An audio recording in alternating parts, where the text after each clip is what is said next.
Todd Lewis, we're good. We're good. We're actually live streaming right now. Right now. Right now? Yes, Zoom. I got it. We're live streaming.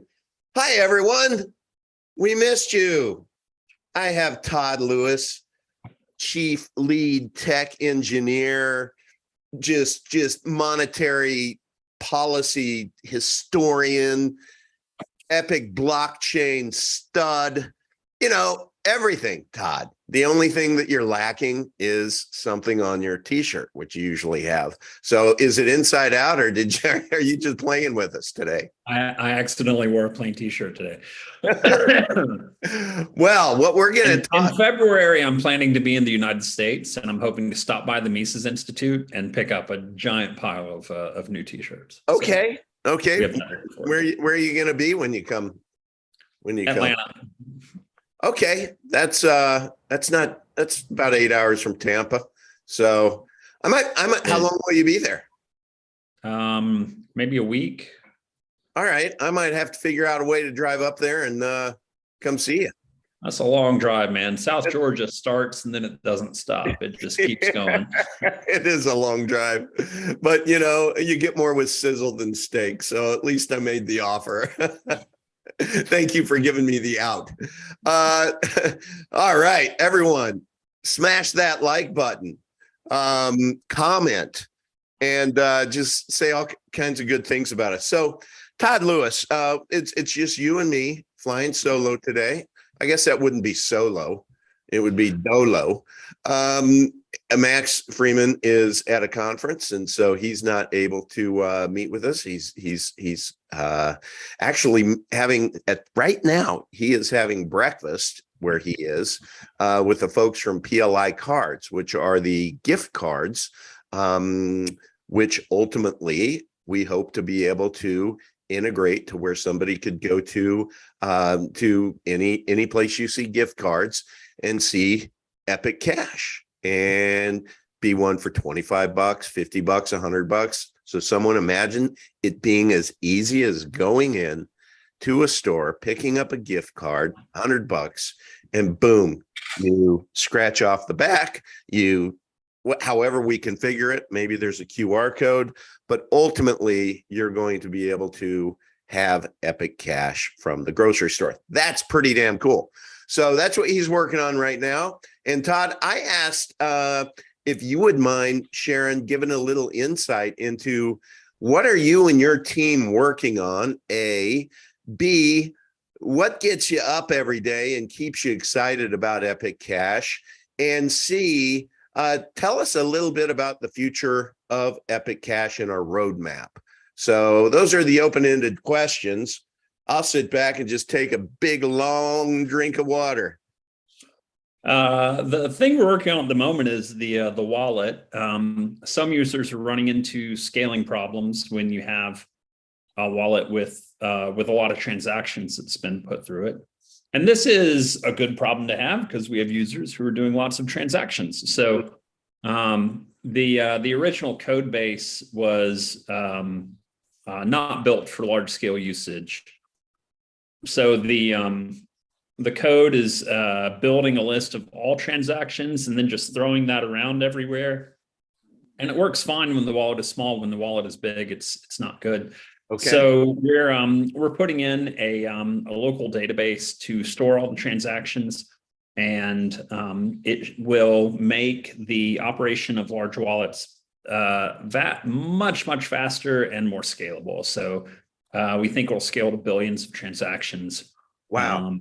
Yeah. So this would be the Epic Cash wallet. Yes.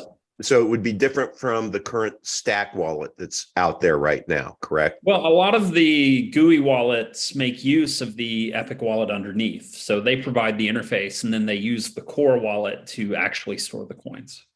So this is the technical piece that the GUIs are often put on top of. Okay, great.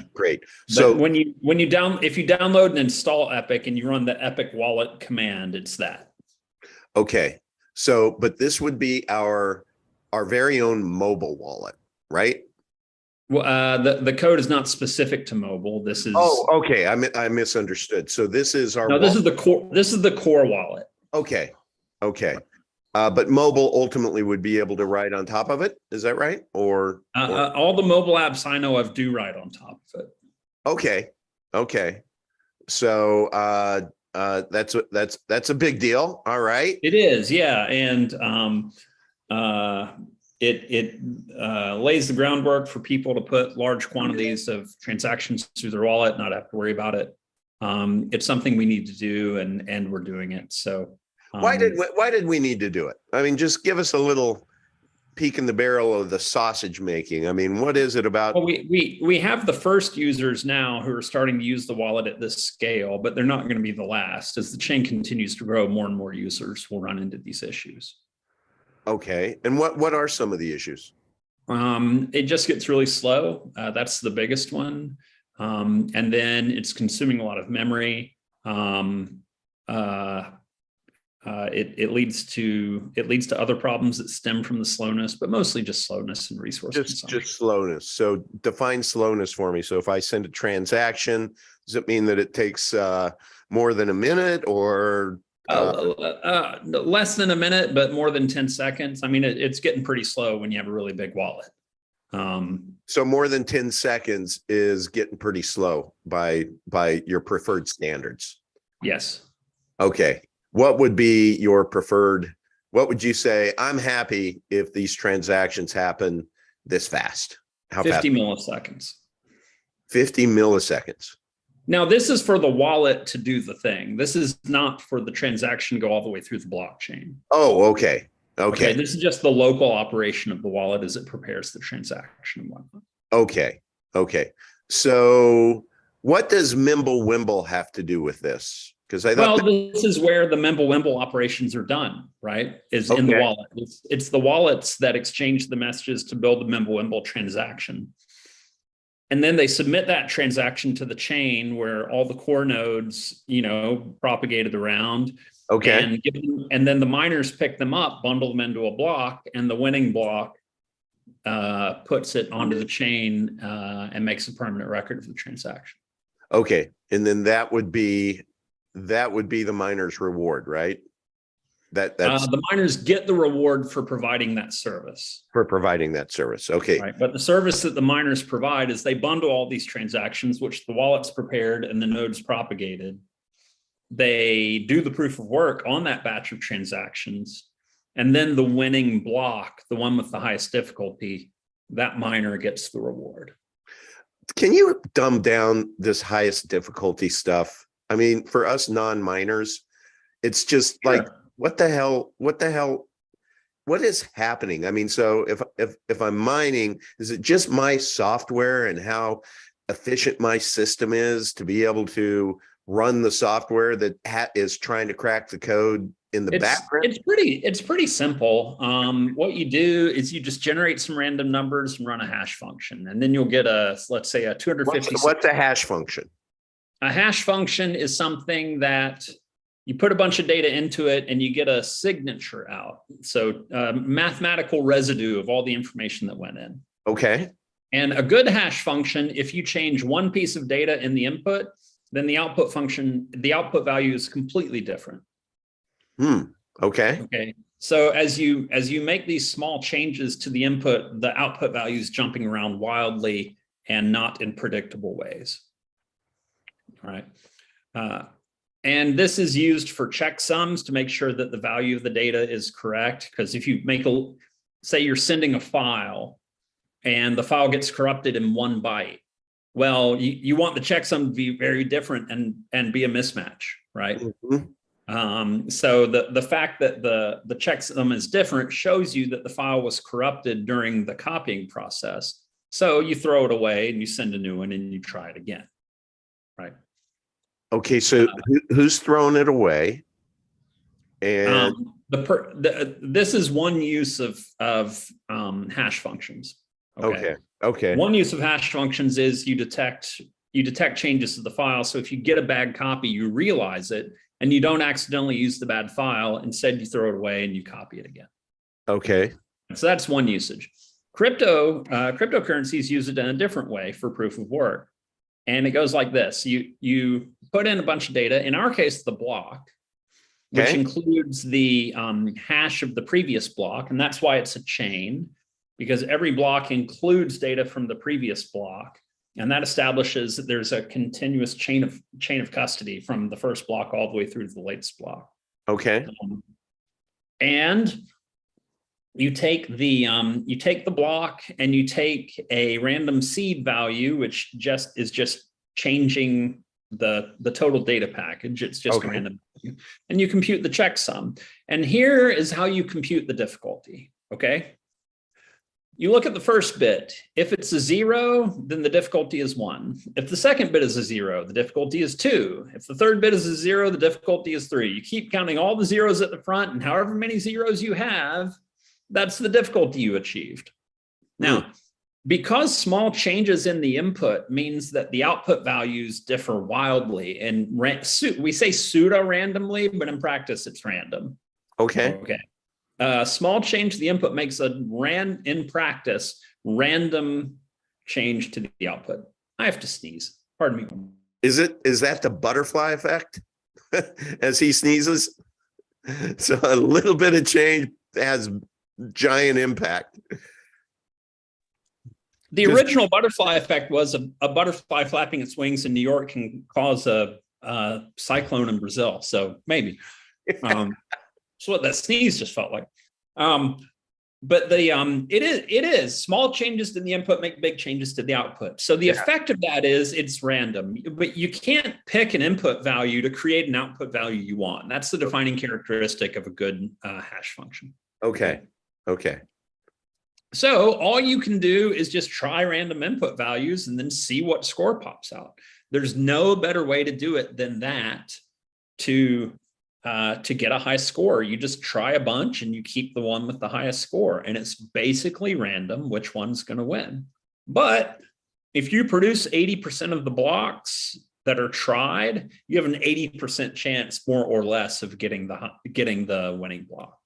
Okay. So statistically, your payoff is proportional to how much of the total work computationally you're doing that contributes to the proof of work behind the blockchain. Okay. And then whoever happens to be the lucky winner to get the maximum number of zeros at the front, they're the one. Everyone sees that checksum. They compute the checksum with that random input value in the block, and they confirm that it is correct. And yes. Okay. Miner, you are correct. This block with this random seed does create this checksum with this score, and I haven't found another block with a higher score, so your block wins. You're the block that I was. That is the best explanation that I've ever received. Just to dumb it down. Yeah, no, thank you. And there are small details. By the way, I love you, but if you could stop chewing gum, that's. Oh man, it's medical gum, but yeah. Oh, it is. I love you, but it's just distracting. It's fine. I'm sorry. That's and when you change the algorithm that you're using for the proof of work, some of the minor details can change, right? Like counting zeros versus other things that you're measuring. But the basic principle is still the same for all proof of work machinery, which is it's basically random. And the way to get the highest score is just to run the maximum number of possible computations. And whoever does the most computation stands the greatest chance to win. Okay. So that's where like these ASICs computer come in, right? They're just way more powerful. So yeah, they're not designed for general purpose computation. They're designed to run this specific algorithm. Right. And they just have a lot of transistors which are dedicated to running these operations in parallel, and they have a lot of throughput. So if Epic Cache wasn't multi-algorithm and was just ASICs, right? If you compared the computational power of the ASICs to our GPU and CPU, what would be the order of who would win every time? It depends on which algorithm, but if it were an ASIC-friendly algorithm, ASICs can be 1,000 times more efficient or more power or transistor basis. Okay. And then because the things a general purpose PC is designed for is a much wider range of applications than just computing a hash function. So most of the resources on your PC aren't necessary to compute the hash function. Right. So then which is more powerful, GPU or CPU next? On a GPU-friendly algorithm, it's going to be the GPU because the GPU has hundreds or thousands, usually thousands of units, although they keep changing the definition of what a unit is, so whatever. A GPU will have thousands of individual compute units, which are much less powerful than a CPU, but if they're powerful enough to run the hash algorithm, it doesn't matter. Okay. So a GPU can be running, thousands of hash computations at the same time, whereas a CPU is only running them one at a time. So the fact that your GPU is running at 600 megahertz and your CPU is running at 3 gigahertz, it's like a Ferrari versus a school bus. Right? The Ferrari is faster, but which one's going to get passengers from the source to the destination faster? Right. The school bus has a huge advantage over the Ferrari because, the Ferrari, it kind of doesn't matter how fast you go if all you have is one passenger seat and you got 40 kids you have to move. Right. The fact that the Ferrari is faster doesn't matter because the school bus is much more parallel. And that's what a GPU is like. Okay. If you clock it, it's slower than a CPU, but unlike the Ferrari, it has more than one passenger seat. It's got a lot of seats. So the fact that it's slower doesn't matter. Yeah. That's awesome. So then when we introduce mobile mining, how in the heck can mobile mining compete? Or is it just because it's multi-algo, we dedicate a percentage of the rewards to mobile mining? So instead of at 48.4, it might be something different to where we'd allocate. Mobile mining has other advantages. It's really power efficient and it's very accessible. So I don't know that we would necessarily dedicate much of anything to it because mobile platforms are just CPUs. So there's not really much way to dedicate a reward to mobiles because all we can see inside of the chain is you either have a solution or you don't. Okay. Right. That we can prove mathematically. There's no mathematical proof that the solution came from a mobile device, or even more importantly, that it was computed on a mobile device. No kidding. So you can't tell whether it came from GPU, ASICs, CPU. You just know that it was solved. Well, I mean, even if I could tell you that it came from a mobile device, what's to stop them from running the computation on a different computer, moving it to the mobile device, and then forwarding it onto the network? I see. Right. Where's the mathematical proof that they didn't do that? How would you even prove that mathematically? Well, I'll tell you after the show, but right. Right. What we can do is we can pick algorithms that are either friendly to the CPU, friendly to the GPU, or friendly to the ASIC and give them an advantage. Okay. And that's what we mean when we say GPU mining, is using an algorithm that the GPUs are especially well adapted for. Okay. That makes sense. But there is no serial number of the GPU or any of that stuff going on. Okay. It's still just a mathematical function. It's just a friendlier. Yeah, it's just a friendlier algorithm for that specific piece of software or hardware, I guess would be. That's okay. I learned a lot. This is great. This is great.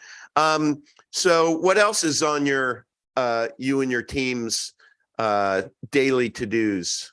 Well, we were just talking about proof of work algorithms, and we have prototyped the quantum resistant proof of work with dilithium crystals. I think I mentioned this. What is dilithium crystals?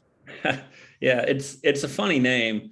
It's a Star Trek reference, of course, and the warp drive in Star Trek was powered by these things, dilithium.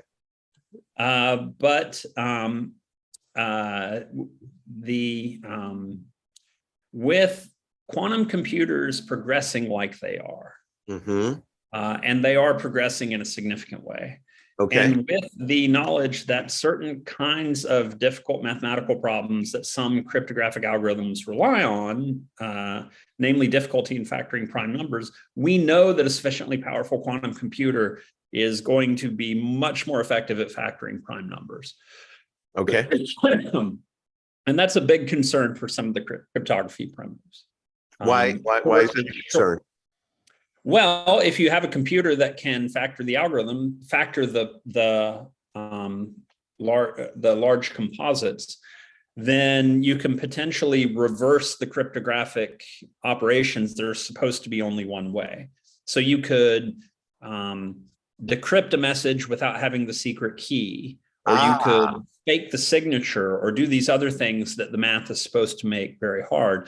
A lot of the difficulty assumptions in cryptography rest on these beliefs that aren't even proven, but that most mathematicians agree. For example, if you have a large if you have call it just a large number, because there are different variants. There's pseudo-primes, there's exponents of primes and pseudo-primes. There's anyway. Yeah. If you have a large composite number, it's generally difficult to figure out its factors. Do you remember, Uncle, from elementary school when they would give us 12 and make us figure out the factors of 12 or 2, 2, and 3, right? Sure. Or or the factors of 15 or 3 and 5, right? Right. So in elementary school, we can do this for small numbers. It gets very difficult very fast as you start adding more digits onto the end. Absolutely. Especially if you carefully design your composite numbers to not have small factors. Okay. Math gets very difficult very fast. And this is one of the prime mathematical tools that we use to build cryptography algorithms. Okay. Quantum computers have a fundamental advantage over traditional computers in factoring large numbers. Mm-hmm. And there are videos on this. It's called Shor's algorithm, but we know that we know pretty strongly that it's possible. So this is one thing that really concerns us about as these quantum computers, which are still doing baby steps, but the baby's pulling himself up on the dining room table, right? Baby one day becomes like Tom Brady in his prime. The baby's going to be walking soon. We can see that coming, right? And it's time to get the vases and the and the lighters and the candles and whatnot, and lift them up to the higher shelves so they're not left. Right? Yep. Make sure the knife drawer has a baby guard on it and whatnot, because baby's pulling himself up. Right. It's not going to be long now before a baby's screaming around the house, as a crazy toddler looking for things to break. That's the state that quantum computing is in. Okay. And one of the biggest things we're worried about is, again, this factoring of large numbers, because it's one of the things that we're pretty sure quantum computers will be able to do. Okay. And this has been an area of research among cryptographers for the past number of years. We know that factoring, for example, is a problem that quantum computers will be good at solving. What problems will quantum computers not be good at solving? This is a roundabout way of answering your question. Okay. And one of the classes of algorithms that we think quantum computers will not help with is what are called lattices in mathematics. So a lattice is a structure where you have a maximum and a minimum, and then there's these arrows downward and they all come back. So it's that's the basic structure of a lattice, right? Okay. Yep. If you'll give me a second. Yeah, think of the lattice. You can go to Home Depot or whatever and get the lattice boards, right, that are crisscrossed. My son has relocated his Rubik's Cube, but if you imagine holding a Rubik's Cube by the corners, right? Yeah. So one of the corners is up here, and I could spin it, right? And, yes. And each of the lines on the Rubik's Cube, you have these different paths that you can take from the top to the bottom. Right. Right. And that's basically the structure of a lattice. It has a top, it has a bottom, it has a bunch of connections in between. Got it. And lattices are really well understood. And they're deeply important because lots of algebraic structures in abstract algebra, the structure of the algebra is a lattice. So we Okay. use it for mathematical analysis of algebraic structures. And as a result, we have a century of mathematical literature about lattices. They have a lot of interesting properties. If you're a math geek, you should definitely check it out. It's on my But as bucket far as list. math, I'm sorry. It's on my bucket list for tonight. This is where cryptographers come from. Is you Right. hear a podcast like this and you start reading and you just don't stop, and then next thing you know, right. you're building new algorithms, right? But the nature of a lattice is you basically have to walk the edges one at a time. Yep. Right. In order to make some kind of travel from the top to the bottom or the bottom to the top or whatever. Right. And because of that, we think they're fundamentally resistant to being attacked with parallel approaches like quantum computers are good at doing. Okay. So if we can build these problems as a lattice problem, then it does several things for us. Number one, we know the mathematics of lattices really well. Okay. So that means that we're not stumbling in the dark. We have tools to work with, mathematical theorems we can use to analyze the properties, and we know the computational difficulty of this kind of operation is X and that kind of stuff. So that's really helpful. Mm-hmm. And because the nature of a lattice is that you go one step and then you look to see which steps are available next, and then you do the next step. We think it's very resistant to the kinds of parallel operations that quantum computers do really, really well. Mm-hmm. We think that's not going to help when you're analyzing a lattice. And so that's one of the classes of algorithms people have been using to build new quantum resistant cryptography algorithms. Okay. Now, one of the biggest applications of lattices is X-ray crystallography. Do you know much about X-ray crystallography? No, never heard of it. X-ray crystallography is how we figured out the structure of DNA. What you do is you take a crystal of some kind of component and you stick it in an X-ray machine, and you put the film around it and you measure the scatter pattern. Okay. As the X-rays are bouncing off the thing. And from this, you get a lot of individual data points about individual connections in the molecular structure that are reflecting the X-rays in these different ways. Mm-hmm. And then each of those gives you a piece of the puzzle, and you can fit the pieces of the puzzle together to get to an overall picture of the molecule.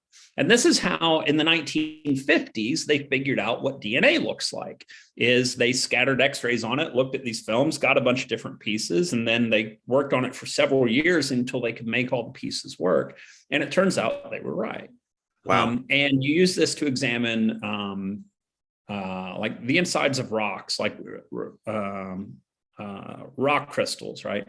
Okay. And the mathematics of crystals are the mathematics of lattices because they are literally lattices. Wow. Right. So it's a bunch of points with the atoms and then the connections with the molecular bonds inside of the rock. And it's in a regular tiling structure, and it literally forms a lattice. So crystals are lattices. Okay. And that was a 20-minute geeky explanation to explain the joke to you. The reason it's called dilithium crystals is it's based on a lattice algorithm to be quantum resistant.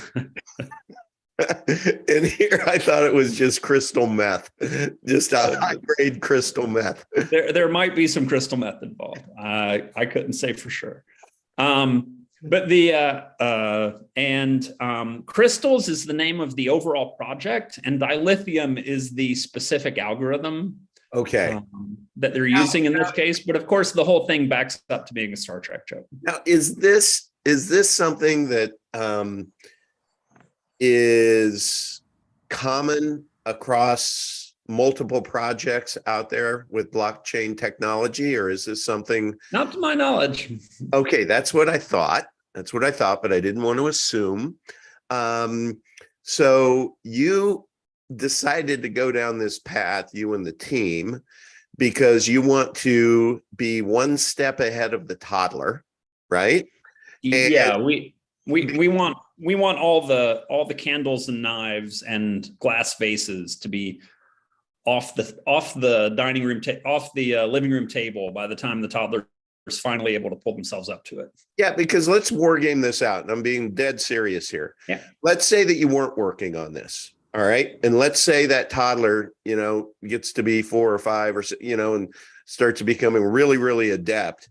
With just our current blockchain, if we didn't have an algorithm that would be quantum resistant, what then might happen to our blockchain, or could happen to a Monero or any other blockchain who aren't working on an algorithm that would be quantum resistant? What could happen to me as a holder of coin X, where you could have double spend attacks? Okay. You could have people able to launch 51% attacks against the network because their way of finding solutions is vastly more efficient than traditional computers, right? Yes. And so you can have people coming in, taking over the network, doing double spends, all kinds of hijinks and shenanigans. Yeah. So would you be concerned in the future with BTC, because BTC is supposed to be this set it and forget it, right? It's a great store of value. But when I'm picking Internet Explorer 1998 is the only web browser we will ever need. Understood. But let's say there's somebody that's still using Internet Browser 2008 or whatever it was. And here's what I want to get at is those who are just kind of drinking the Kool-Aid right now and thinking, BTC is forever. It's a great store of value. And my personal investment strategy is to just sit back and watch the tree grow to the sky. But while you're watching that tree grow to the sky, somebody could come in and just chop it down. Some quantum, or getting struck by lightning is, I think, closer to the truth. Okay, getting struck by lightning. So literally, because it's not you see them back up the truck and they're oiling their chainsaw. Like there's none of that. Right? It's just. Well, it's like some of these you read about them every these attacks every week, right? To where there's a blockchain that gets some kind of attack and somebody loses 200 million or 600 million or whatever. And people say to themselves, oh, well, if this were going to happen, then we would see storm clouds. There would be indications. Right. Hang on just a second. So while he's working, I want everybody to just hear us, or I should say, hear me. I feel really, really, I feel so good and confident that I am in the right asset because we have, guys like Todd and his team that are thinking so many steps ahead. Because wouldn't it suck? Would it not suck to be sitting on a stack of BTC? Let's say that you have 100 BTC. You're rich, right?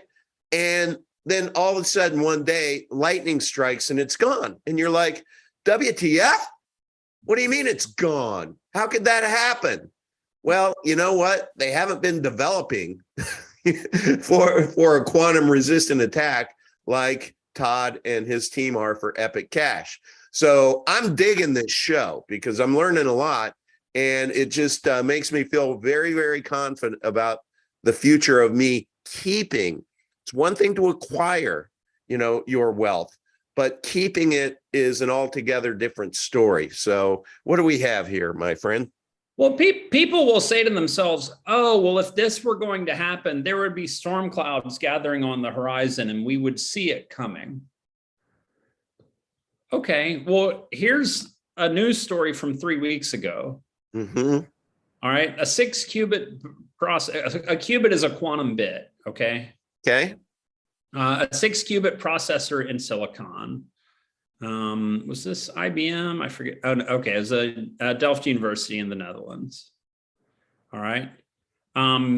They're setting these new records a few times per year, and it's accelerating. Okay. Quantum computing is coming, and we've known for decades how to use quantum computers to factor large numbers.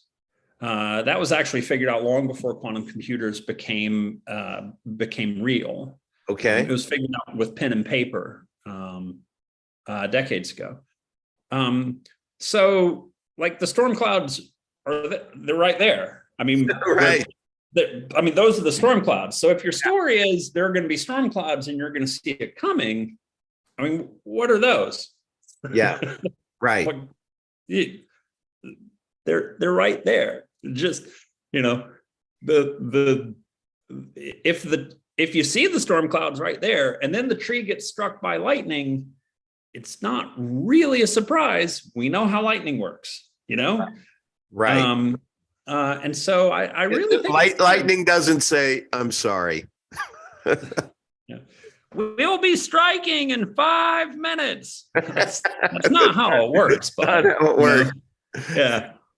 And so your wonderful tree that's grown up to the sky. Yeah, I would be concerned about it. So, okay, let's say that the toddler starts to get of age, gets into his early teens, and attacks Epic Cache blockchain. And we have our 3 algos, let's say 4, because we throw a mining, I don't know. Well, yeah, I guess I learned earlier that's not a different algo for mobile mining, but it is a different algo, but it's not a different algo for mobile. I'm sorry, you're right. Yeah. CPU. See, I'm teaching you something. Yeah, it's just CPU. Look at me, everyone, acting like I know anything. But Todd Lewis, so when do you pull the trigger, and how do you pull the trigger on the quantum resistant algorithm that I guess puts a protective bubble over the tree? What we're going to do is we're going to get it working, and we're going to run it on the test net on FluNet. Okay. Yep. It's going to be in the code. It's going to be released. Your copy of Epic will have it. My copy of Epic will have it. And then we just have a break glass in case of emergency. Okay. Right? And with that, we're pretty protected. If a problem does happen, we can very quickly change mainnet to start using quantum resistant algorithm. We can snap our fingers, do it in a day. But wouldn't the lightning have already struck?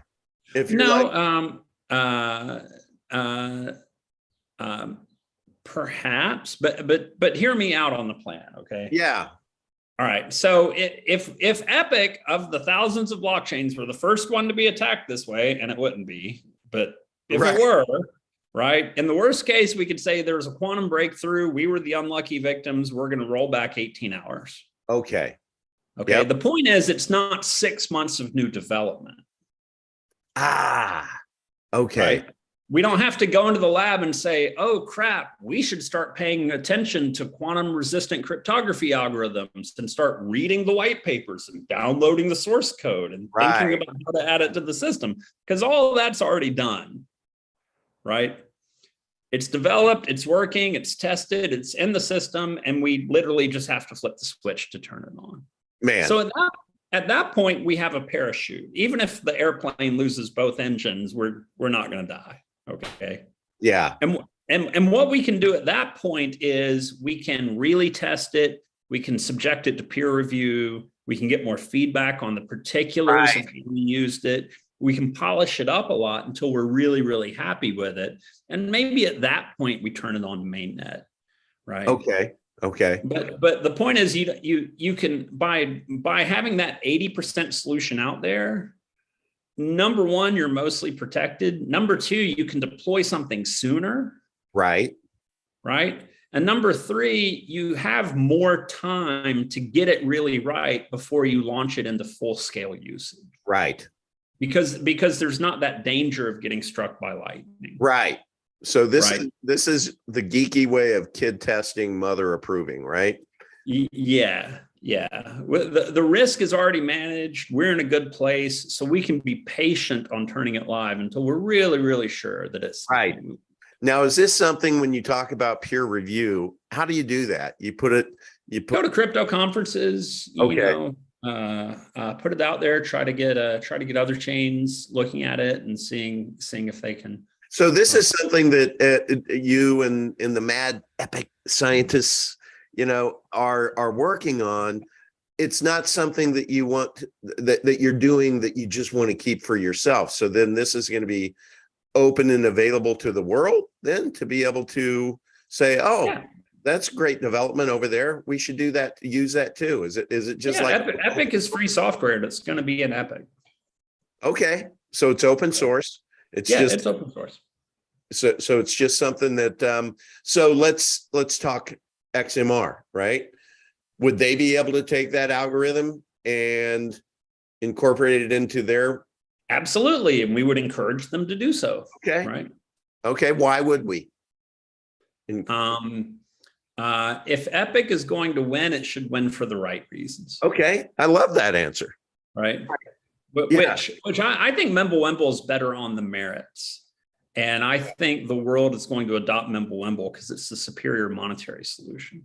Yes. Having your competitors in the race trip over their own shoelaces, or a spectator comes out of the stands and hits them with a baseball bat, that's not really how the race is supposed to be run. Right. Right. Okay. Okay, good. So that is, love that answer. So, it's just taking the high road, and we're not trying to create something that provides us with a sustainable competitive advantage necessarily, but people will. Well, the advantage comes not from the technology. The advantage comes from the decision to treat it as an important question, and that we cannot do for them. Right. It's a good point. Right. Especially when the lightning starts striking. Yeah, I mean, we'll be polite. We're happy to let them take our code. Happy to answer their questions if they have any, right? Yeah. But in terms of going out and trying to convince them that this is important, or convince them it's the right thing to do, or beg them to pay attention to this, like I got better stuff to do than that. Is there a they in BTC? Like, is there a group of people who are trying to think through the future of BTC like you and your team are? If there were, what have they done for the past 5 years? Right. That's thus my question. And if they've sat around for 5 years and not done anything, then almost by definition, they're not the people that you're talking about. So on the evidence, I'd have to say no. Unless they're playing really, really deep ball. Right. So found a term this morning, actually, that I really, really loved. And it was in an article on Bloomberg.com called The Crypto Story. Everyone should try to find it and read it. It's long. It's like 4 different parts. And apparently, I haven't read through all of it, but Mr. P, those of you who know him, he has. And part 1 deals with ledgers, Bitcoin, blockchains, life in a database. What if you don't like it? Digital cash. Part 2, what does it mean? Trying to help people. So what Pooch loved about this article is, instead of this crazy, you have to be a mad scientist to be able to understand all of this, they really, really articulated it to where the normal intelligent person could understand it. What is a store of value? A distributed computer, a slow database. Web3, uncensorable ledgers, digital scarcity. Part 4 is crypto financial system, your keys, your coins, your hard drive, and a garbage dump. CeFi, stablecoins, DeFi. And then they came to the term that I really, really loved: reinventing 2008. And I can't wait to read it. But when I saw that, I'm like, damn, 2 words, or 1 word and 1 number, kind of nicely, succinctly articulated Epic Cash. Would you agree with that? Did we reinvent 2008? We certainly hoped to, and I think so. Epic has Bitcoin's monetary policy. Is that the sense in which you meant reinventing 2008, or did you mean the financial crisis? Yeah, that was the sense. I was thinking about BTC and how how we Got it. are. Because over on the other side of the house, the Federal Reserve is busy recreating 2008 in an entirely different way. That's right. That's exactly right. It's very scary too. Yeah. No, the same monetary policy. It's a payment-oriented digital cash. The biggest thing that we did differently was addressing the fungibility defect in Bitcoin's original design. All right. Right? So for those, all Epic are truly uniform. So just for those, because I think I'm learning, we have new people every day that are coming to the show. Can you please just explain what is fungibility and what was the fungibility faux pas of BTC? Well, BTC transactions are not private. So you have traceability of who sent what to whom and how much. Yes. And with Mimblewimble,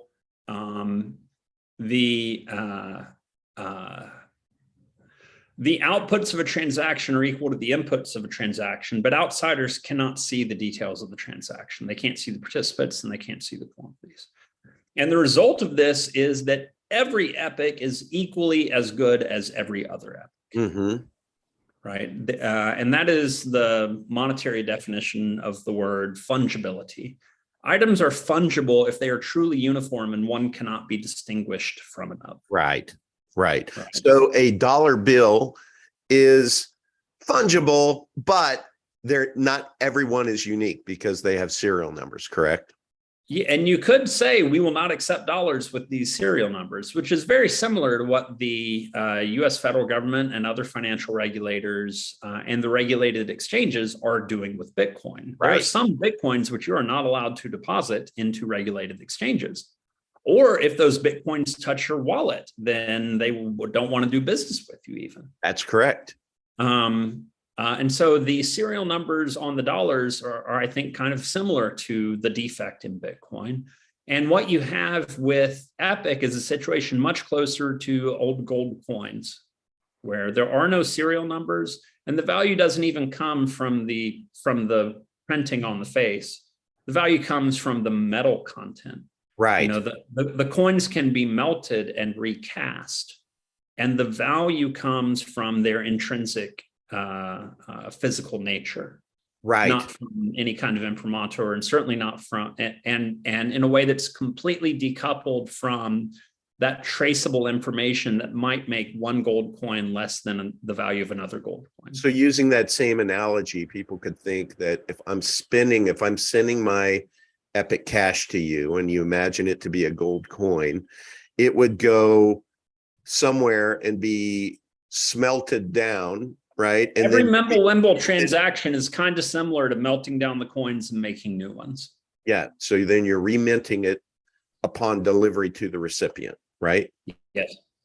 And then the other thing that Mimblewimble solves for, from what I understand, is the bloating of the blockchain, right? Last night I tried to explain BTC and I was kind of proud of myself. I'm going to run it by you. I'm like, okay, imagine when you're born and every single meal that you have ever eaten, that you retain it up until, I'm 58 years old now. So imagine if I never went to the bathroom, I just completely, I would ultimately be what? I would be so damn bloated, big and slow, right? But then imagine my skin, you might not want to, but being transparent to where you could see every meal that I've ever eaten. Is that an okay analogy? Because that's a truly disturbing analogy. But does it work? Well, in contrast to your wide receiver form that you have currently, yeah, I think it's a pretty stark contrast. No, but I thought that it's really good because with Mimblewimble, every meal that you eat just immediately disappears, right? Yes. In two senses. Number one, it's not kept on the blockchain, so the data size is reduced, but also it's not tracked to your individual account. And so you don't have the traceability. And those are both nice advantages, but the fungibility of Epic is, I think, a much more important breakthrough because it goes to the core monetary nature of the coin. Okay. Right? Fungibility is key for people to have faith in the currency. Man, would you set up a storefront and accept BTC in payment, knowing that if you get the wrong ones, you can never convert them to dollars? Wow. Right. I mean, right. not knowingly. Right. A lot of people are doing it not knowingly. Yes. But knowingly, you would really have some reservations about that, right? You totally have reservations. You know, taking dollars that you bring them to the bank to deposit them. The bank's like, oh no, we won't take these. These are Putin dollars. Right. Right. Yeah. These are trucker protester dollars. 15 months ago, some Canadian trucker used this dollar bill, so we won't accept it into the bank. That is great. That's what's happening with these Bitcoins. That is perfect. I love it. Yeah.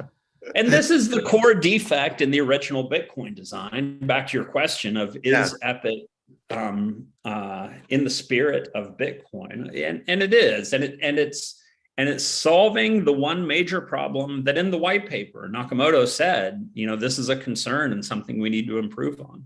And we've taken that seriously, and we're driving improvement on. Wow. So, you know, I've had people ask me, is Epic Cash a privacy coin? And my response is, we are not a privacy coin, but our transactions happen to be private. I know that's kind of word salad, and I'm kind of doing a little bit of verbal jujitsu, but you know, to me, when I think privacy coin, it is a project that intentionally sets out to have private transactions, you know, XMR or Monero, right? Or others. But how would you answer it? And I mean, I would love to be able to say, hell yeah, we're a privacy coin. We're the best privacy coin out there. But in today's, you know, regulatory environment, you say that, and then all of a sudden you're on the bad boy list, right? I don't know, and I don't really care.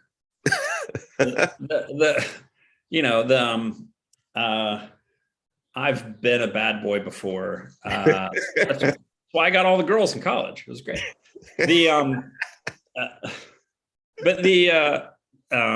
Well, you have 14 kids, right? Or the girl got me. It remains to be seen. The point is, privacy to me is the least of it. Is your form of money going to be a proper form of money or not? Right. You know, are you going to do your transaction such that everyone in the world gets a copy of your private bank statement? Are you going to transact in a currency where you might get some transferred to you, and next thing you know, you can't redeem it for other forms of money or spend it, and you're just expected to take the loss? Right? Yeah. Those are not like, you know, drug dealer, privacy enthusiasts, libertarian fringe questions. Right. Those are fundamental. If this thing is money, then how much of the money nature does it have questions? Right? Is it money or isn't it? Because money is supposed to be fungible. And there are very important reasons that money is supposed to be fungible. And Pierre Trudeau seems to have it as his life's mission to remind all of us on a regular basis why it's so important that money be fungible. If you just want to adopt a form of political money that's amenable to outside control, why are you in crypto at all? Right. We already have forms of money that do that perfectly well. It's fiat. Yeah. Oh, well, I want inflation protection from crypto. It's like, okay. Like political control or not political control? What are we doing here, fella? Right. You know, right? Do you want political money or do you want natural money? Like, because these are from an engineering perspective, I can build the one or I can build the other. And you're the customer, so tell me what you want. Right. Right? Yeah. Would you like me to build you political money, or would you like me to build you not political money? You tell me. Right. And this is the thing. This is the whole thing, you know. And the thing that confuses me is, if it's political money you want, why did you ever leave fiat? Right. That's the part that I just don't get. Oh, well, we want it to be quasi-political money. Okay, well, from an engineering perspective, that's political money. Right. Yep. Okay, well, we want it to be mostly not political, but subject to political controls in these ways. Okay, again, that's political money. Just we're defining our terms here. It's, you know, it's either subject to political control or it's not. And I'm not out here telling people not to use political money. You know, if you like losing 8% of the value in your wallet every year to the Bernanke tax, then that's your business. None of my business what you choose to do with the money in your wallet, right? It's your business. It's your decision. I'm not here to tell you to do things one way or the other. I'm just an engineer out here slinging zeros and ones, right? And I'm out here trying to help people with things they want. So again, what is it you want? You want political money, or you want not political money? Epic happens to be not political money. So if you're in the market for such a thing, there it is. Why is Epic not political money? The fungibility is the biggest breakthrough that perfects Nakamoto's vision. Okay. Right. With fungibility, we slammed the door on the Justin Trudeau's of the world who want to say, 24 months ago, this Bitcoin for 18 hours was in the hands of a Canadian trucker in Ottawa, and therefore it will never be accepted anywhere in the world ever again. Right. I hope people watch this video twice, 3 times. There's so much, just so much here. Last question for you, Toddy. And it's, when I think about the governments that are working really, really hard on these central bank digital currencies. Because they have your best interest at heart. Yeah, exactly. Exactly. Right. I'm wondering, ultimately upon deployment, you know how hard all of this is. At what point, how are these, it's government, right? It's government. So I'm wondering, could they possibly pull this off to where there weren't some smarter people out there like you and others who might say, okay, nice try, guys, but watch while the lightning strikes? I think government, CBDCs, and I think what could possibly go wrong? Are you asking if people are going to do cryptographic attacks against the CBDCs? Yeah. Do you think they'll be able to just be rock solid, you know, resist every attack? I mean, sure, people are going to be attacking them like crazy, aren't they? Well, it's much less important that they be resilient to it, because they can always just go in and change the historical record. Remember, they have political control, so they can back out transactions. They can undo transfers. I mean, that's the whole point of political control, is that you have control over the flow of money. Okay. Right. Whereas for us, we're trying to build immutable money that relies only on mathematics, not on political control. So for us, it's much more important to be resistant to such attacks. Well, I'm just again back to that word term, wargaming it out, that if tomorrow we wake up or January 1st, they say, hey, look, all you merchants out there, you cannot accept cash anymore. So they put the pressure on the merchants that if you want to stay in business, you need to be transacting in this digital currency, and we're going to make it accessible to everybody. You know, nobody has an excuse out there. They can get it on their mobile phones, everything. So of course they did this in Sweden in 2014, right? I didn't know that. Yeah. Well, did anything go wrong, or is it still operational? It's still there. I think Sweden is cashless. They did something similar in India. So it's not if, it's when. So I'm just trying to figure out how is Epic Cash, when you have the powerful governments that have the control over the merchants on whether or not they can ultimately engage in commerce. Is it? Do they? Do they really? I don't know. It's. I mean, to go back to our unlicensed pharmacologist friends. There's a lot of merchants out there who don't care that the government disapproves what they do, and they do a rollicking business. Right. Yeah. So, I mean, yeah. I mean, you kind of care if the government approves of what you're doing. It's something you think about. It's a factor. But I'm thinking about what we've gone through the last 3 years, to where they're like, you better cover your face, and get a jab if you want to maintain your employment. And as evidenced by how the world responded at large, it was pretty sheepleish. It's like, okay, yes, sir. I don't completely disagree with you, but what are the negative ratings of the CDC now compared to what they were in 2018?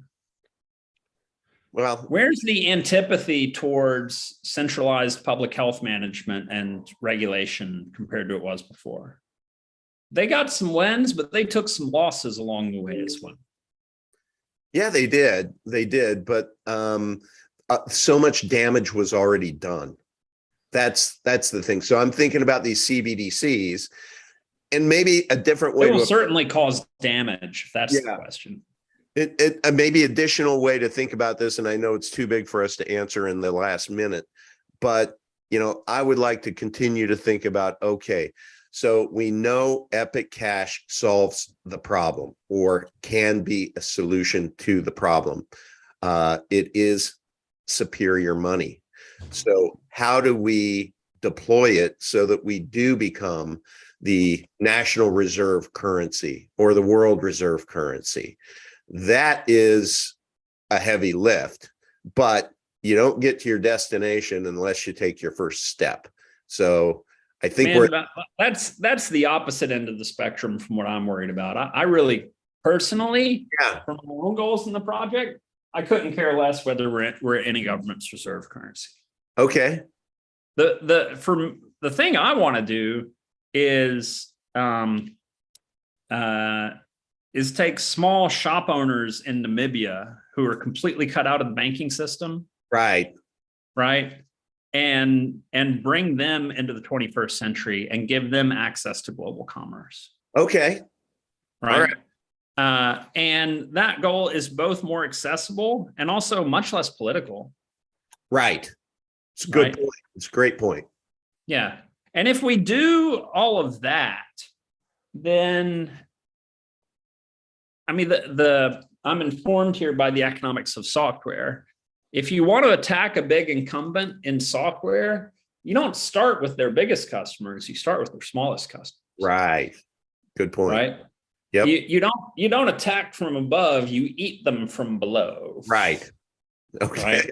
Because you go to where they're weakest. You go to where they're making the least money and where there's least attachment to the client, and you rob them of scale, and you just bleed them white. Right. Speaking my language.